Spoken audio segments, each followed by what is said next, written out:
Telugu flame YouTube channel ఇప్పుడే subscribe చేసుకోండి. G తెలుగులో రాత్రి 8:30 ప్రేక్షకులని అలరిస్తున్న సీరియల్ త్రినయని. ఈ సీరియల్లో హీరోయిన్ గా ప్రముఖ నటైన ఆషికా పడుకొనే ప్రేక్షకులని ఎంతగానో అలరిస్తున్నారు.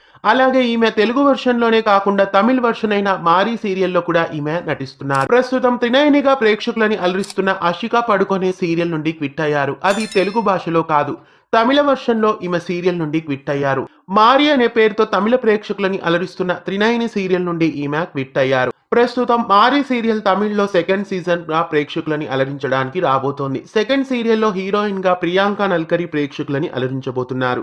రోజా సీరియల్ ద్వారా తమిళంలో సుపరిచితురాలైన ఈమె ప్రస్తుతం ఆషికా పడుకొనేకి బదులుగా మారీ సీరియల్లో ప్రేక్షకులని అలరించబోతున్నారు. త్రినయని తమిళ్ వర్షన్ లో నటిస్తున్న ఆషికా పడుకొనే సీరియల్ నుండి క్విట్ కావడం మీకెలా అనిపిస్తోంది?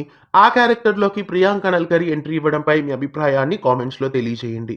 ఇలాంటి మరెన్నో అప్డేట్స్ కోసం మన ఛానల్ ని సబ్స్క్రైబ్ చేసి పక్కనే ఉన్న బెల్ ఐకాన్ ని యాక్టివేట్ చేయండి. ఫ్లేమ్ యూట్యూబ్ ఛానల్ ఇప్పుడే సబ్స్క్రైబ్ చేసుకోండి.